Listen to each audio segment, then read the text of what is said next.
Today I'm doing something that I've wanted to do for a very long time.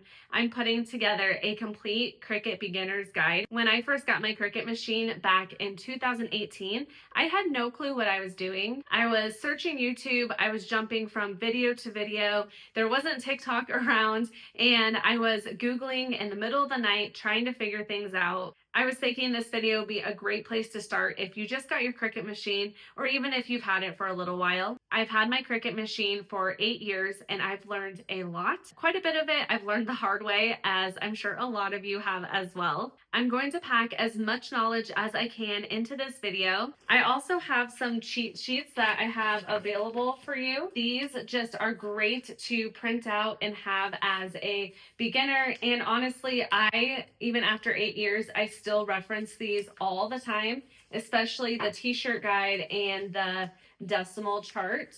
But I've linked that down in my description box if you want to check that out also. So first things first, what actually is a Cricut? I get this question a lot. The Cricut is an electronic cutting machine. It lets you design something on your computer, phone, tablet, and then it will physically cut it out for you. Basically, it uses a small blade that cuts shapes out of material. When I say material, that's just what the Cricut machine is cutting, and there is so many different kinds the Cricut machine can cut. Vinyl, iron-on or HTV, cardstock, paper, leather, foam, the list goes on, and it does depend on what type of machine you have. So who are the Cricut machines for?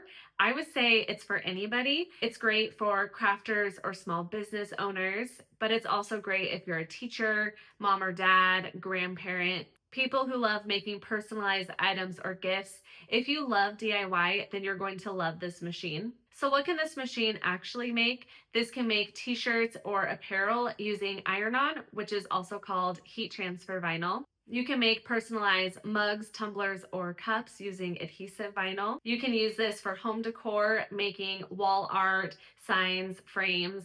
I love to use this for holidays to make certain crafts to decorate my house with. You can use the machine to make cards or paper projects.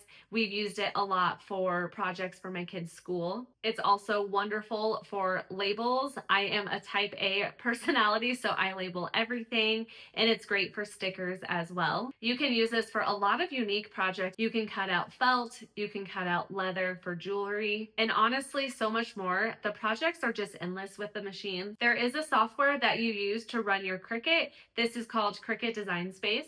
This is what the canvas looks like in Cricut Design Space. It is free to download and use. You can access it on your computer, tablet, or phone. The basic software is free, but there is an option for Cricut Access. It's a monthly fee, and with this, you can grab images.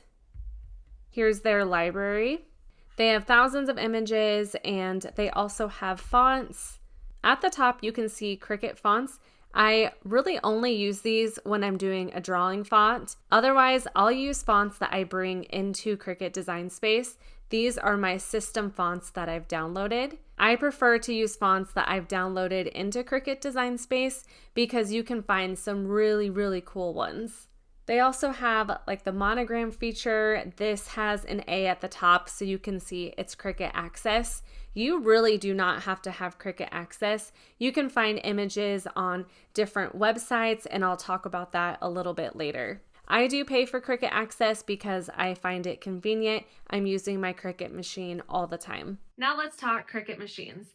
Cricut is constantly coming out with new machines, so what I'm going to talk about is what's current for 2026. I will be putting together an updated machine comparison video and buying guide, so look for that coming soon, but this is just going to be a really quick overview. I would call it different Cricut families for the machines. The first one is the Joy family. This is kind of like a mini Cricut machine. This is great for an entry-level beginner Cricut user, and it's also great as a companion machine. There's the original Cricut Joy, the Joy 2, and the Joy Extra. The original Joy cannot use print and cut, so I don't recommend that one. But the other two are great if you're looking for something small and portable. Even though it'd be a great entry-level machine, you are limited with the materials you can cut and the size. So it's not always the one that I recommend right away, but it is great for labels, vinyl decals, cards. If you want to quickly make a project, I find it really easy to grab it and use. The Cricut Explorer family is next. The newest versions of these are the Explorer 4 and 5. I personally think that Explorer machine is the best if you are brand new to crafting and the Cricut world. You can cut a wide variety of materials, all those standard things like vinyl, iron-on, paper, cardstock, faux leather. This is the classic machine for everyday crafting. It can cut a wide variety of materials and it's just a really great machine. There's also the Cricut Maker families. The Cricut Maker 4 is the most current machine on the market right now. This is the most powerful Cricut machine. I would call it the pro level machine. It has a stronger cut force and you're able to use the adaptive tool system. With that, you can use specialized blades like the knife blade, rotary blade, scoring wheel. They also have things like an engraving, debossing. If you want to do a lot of fabric projects, I would definitely recommend the Cricut Maker machine. I absolutely love my Cricut Maker machine, but if you're just getting started, the Explorer might be the best option, but it also depends on what you're wanting to create. Lastly is the Cricut Venture machine. This is the large format machine. I have this, it's really cool, but I don't use it too often. It kind of comes back to what are you wanting to make with your Cricut machine? If it is large scale projects, then this one might be worth looking into. Next, when it comes to materials, you do not have to use Cricut brand. I wish someone told me that when I first got started. When I first got my Cricut machine, I assumed you just used Cricut material, like that's what the Cricut's made for, right? But you do not have to. What I have found over the years is Cricut makes excellent machines. They're user friendly, they work extremely well, but when it comes to material, I have found options that I like a lot better. That doesn't mean that I never use Cricut material. Some of it is good and works, but I do have other brands that I prefer. Before I talk about the different brands, I want to quickly explain the material because that can be a little confusing. First, adhesive vinyl. This is what sticks to surfaces. This sticks to glass, acrylic, wood, plastic, so many different things. There's a lot of options with this. When using this, the Cricut machine will cut out the vinyl. You'll weed out that excess vinyl, then use transfer tape to keep the whole design in place. Then you can add it to whatever blank you want it to. There's permanent and removable adhesive vinyl. I use permanent vinyl for almost everything. Removable would be really great for like a wall, but other than that, I use permanent. A lot of people do not trust the permanent vinyl and think it's going to just come right off, but as long as you apply it correctly, follow the washing instructions, then it can last for years and years. Next is iron-on or heat transfer vinyl. I get a lot of people asking what's the difference between the two. They're essentially the same thing. It just depends on what the brand calls it. Cricut and Dollar Tree call it iron-on, and other brands like Caesar, HTV Raw, Tech Wrap Craft, they all call it heat transfer vinyl. This is what you use for t-shirts, hoodies, canvas bags, hats, pillows, all kinds of things. I just love working with HTV. What happens with this vinyl, the heat activates the adhesive backing and it bonds to the fabric. Anytime I add heat transfer vinyl to a shirt, I grab this chart. This one is helpful too, because for some reason I always forget what size to make my vinyl design. So this says like youth extra small, make it 7 inches for the width, and it's just easy to quickly reference. Those are kind of the two main types of vinyl. There is printable vinyl as well, which is basically sticker paper. With my cheat sheet bundle, I have a vinyl cheat sheet, which goes into all the different types that I hope you can find helpful as well. And like I said, there's so many other materials that you can use with the Cricut. I just quickly want to share some of the brands that I like before moving on. I love Oracal 651. I typically pick this up at Michael's, so that's very convenient, and it's a great permanent vinyl. I absolutely love the Caesar brand for my heat transfer vinyl. I've been using this brand for years. They have tons of different kinds of vinyl. The Easy Weed is really great. It feels nice and thin on the shirt, but they have a ton of other really neat options as well. I also use Tech Wrap Craft vinyl all the time. Their quality is excellent, and they have really cool colors and different types of vinyl like chrome and holographic. I like their permanent vinyl and their heat transfer vinyl. Another good brand is HTV Ront. When it comes to cardstock, you do want a good quality, otherwise the blade is just gonna rip. It's not gonna have clean cuts. I do recommend Cricut brand for this. Theirs is very good, but my go-to is almost always the Michael's Recollection brand. That cuts so smoothly, and really I've never had a need to look for any other type of cardstock. Next, let's talk about finding images or designs and fonts. I get this question all the time. Where can I find these and what can I upload into Cricut Design Space?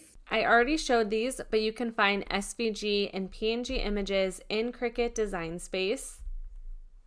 You can search for what you're looking for and find a whole bunch of different options, and you can also use fonts inside of Cricut Design Space. But you can go online and there's several websites where you can find images. I personally like Creative Fabrica. I've talked about it a lot on my channel, but they just have really, really cool fonts, images, all kinds of things. Etsy is another great place to find SVG images and fonts. There are some websites as well that offer free images that you can download. You just have to do a little bit of searching. For me, it's worth it to pay for Creative Fabrica and Cricut Access, so it doesn't take me forever trying to find what I need. Dafont.com is an excellent website with tons and tons of free fonts, so I highly recommend this.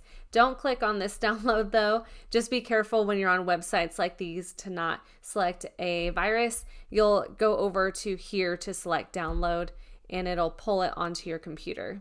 There's a couple different file types I want to talk about. To simplify it as much as possible, there's two different types of files that I upload into Cricut Design Space. That is SVG and PNG. SVG files is what Cricut loves. What's nice about this file is you can make it whatever size you want in Cricut Design Space and it won't get blurry. With this, Cricut knows exactly where to cut, and this is going to be the ideal file type when you're going to be cutting vinyl, heat transfer vinyl, things like that. The other one is a PNG file. You're going to want this one if you are using Print Thin Cut on your Cricut machine. I haven't talked about Print Thin Cut, but I do get a lot of questions about this as well. This does get a little confusing. What you do is you upload one of those PNG files, and then your Cricut machine will send that to the printer. It'll print, and then it'll have these like black registration lines, and that helps the Cricut machine know where to cut. Now I want to talk about some essential tools that you'll need to get started. First is Cricut mats. If you decide to purchase my cheat sheets, I have a guide here showing what material to use with each mat. The Cricut has the light grip, standard grip, strong grip, and fabric grip mat. You do not need to go out and purchase every single one right away. It just depends on what project you're making, and depending on what machine you buy, you should have some mats included in there. I use the standard grip mat for the majority of my projects, so as long as you have that, you're good to go until you branch out a little more. Just a quick tip, you can wash your Cricut mats with soap and water. That way you can reuse it over and over again. By doing that, I don't have to buy Cricut mats that often at all. Next is weeding tools. You are going to want something to weed your vinyl out. I personally love the pen tool for adhesive vinyl. The hook type tool is still great for heat transfer vinyl, but what I've been grabbing for almost every time lately, if I can grab it, are these LED weeding tools. These are awesome because it helps you see the cut lines.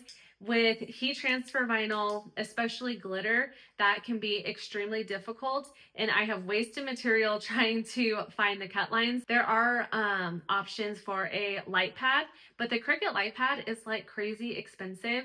You can buy some other brands, but I would just go with this. I never feel like grabbing my light pad out, so these are very convenient. Next is the brayer tool. I personally like the Cricut brand for this. I just use it every single time I Cricut. This just works really well. What it does is it presses that material down onto the cutting mat. You don't want that material to be shifting around because it will completely mess up the cut and you have wasted material, which is just the worst because you spend your money on that. So I use this every single time I Cricut. Next is the brayer tool or squeegee. Cricut has their own versions of it, but I use this one every single time. I think it's like $4 or $5 on Amazon. I like the size of this. It's a little bit bigger than the extra large Cricut one. It does have a little measuring tape on the edge. I've never used that, but I love that it has the felt edge. You're applying vinyl to glass, or sometimes I'll add a holographic sheet over my sticker paper. When I use this, it greatly reduces any bubbles in my vinyl. So this is the one I always use. The next thing you'll want is just a simple measuring tape. I use this for almost every single project. I mainly use it to measure my blank so I know what size to make my vinyl design, but I just use it all the time. It's just a simple, cheap measuring tape. Okay. I can't find my scissors, but I really like the Fisker brand scissors. I use those all the time. A paper cutter is great too. I had found a decimal measurement guide online and I could not find it anymore. So I decided I might as well make my own.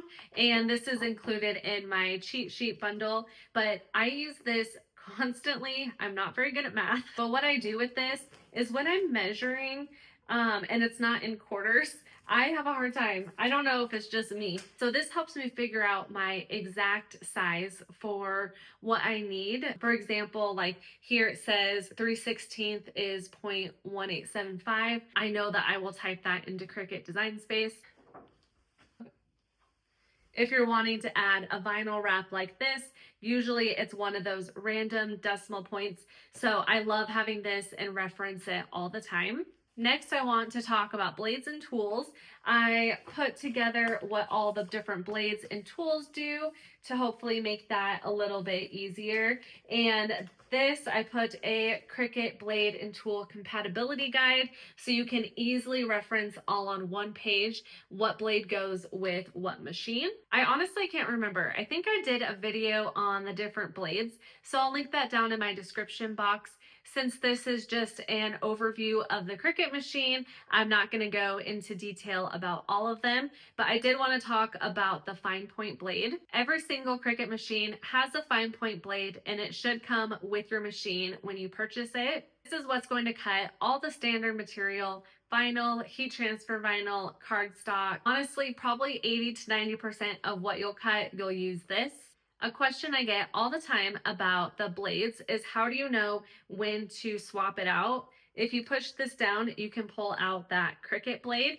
And what I always say is it totally depends on what you've been cutting, and there's not a specific time that you need to replace it. If you're cutting things like cardstock a lot, especially a thicker cardstock, then it's going to dull faster. For me, when I know when I need to change it is if I'm cutting paper and it's starting to drag, then I know that it's not as sharp. Or for vinyl, if it's just not cutting all the way through, then I'll end up switching my blade. Honestly, I don't have to switch my blade too often, which is nice. I also use off-brand blades to make it a lot cheaper. If you're adding anything to your machine that is a non-Cricut brand, that may void that 1-year warranty on your machine if something happens to it. So just be aware of that if you're adding anything. Now let's talk about heat presses. If you're going to be making t-shirts, then you're going to want something to press with those shirts. You can use an iron, Cricut Easy Press, or a standard heat press. You can use an iron, but it has really inconsistent heating and the shirt just might not last very long. So if you're planning to make quite a few shirts or just really any heat transfer vinyl project, I would recommend either getting an easy press or a standard heat press. I really like my easy press and my heat press machines, so I'll just quickly talk about what might be the best fit for you. The Cricut Easy Press machines are awesome. They have even heating. They're not too big, so they're easy to store. I would recommend the large, the 12 by 10, for making even just a shirt. You're going to want that size. When I first got my heat press, I got one of the smaller ones and it was definitely a pain. The price point is good for the Cricut Easy Press machines compared to a heat press. So I definitely recommend it, especially if you're a beginner. The only thing I'd say with these is it can be difficult if you're using a material that needs really heavy pressure because you're the one pressing it yourself. My heat press machines, I have the standard heat press and the auto press. I really love both of these machines if you're going to be making lots of t-shirts, and especially if you're going to be selling shirts, then I recommend one of these. Just the traditional clamshell heat press is excellent because you can turn the knob, crank it way up so you can have as much pressure as you want for it, and it just gets those professional quality shirts that you're looking for, but it is the most expensive option out of the three. So now that you know the basics, where do you start? I have so many people message me and say they bought their machine, but it's been sitting in their box for months.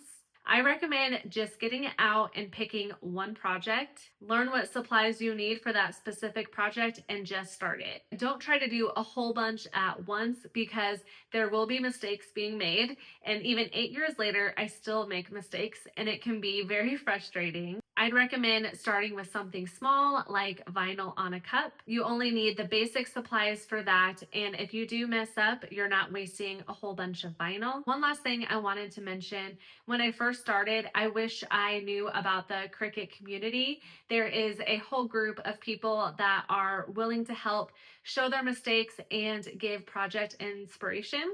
I highly recommend joining a Facebook group. You can get so many ideas on there and you can ask questions. You can search in the group if you're struggling with something, and I guarantee you somebody else has struggled with it also. There's also a ton of amazing creators out here on YouTube and TikTok. Obviously, I hope you follow me on here, but there's tons and tons of creators that are sharing how to use the machine, and I find those videos so helpful as well. And that's it for Cricut 101. I hope you found this video helpful and maybe the machine a little bit less overwhelming. If you have any questions, drop it in the comment box below, and hopefully others can help you out if I can't get back to you. If you found this video helpful, give it a like and subscribe if you're new. I post a ton of Cricut content. I have some exciting ones coming up soon. Thanks so much for watching. Bye.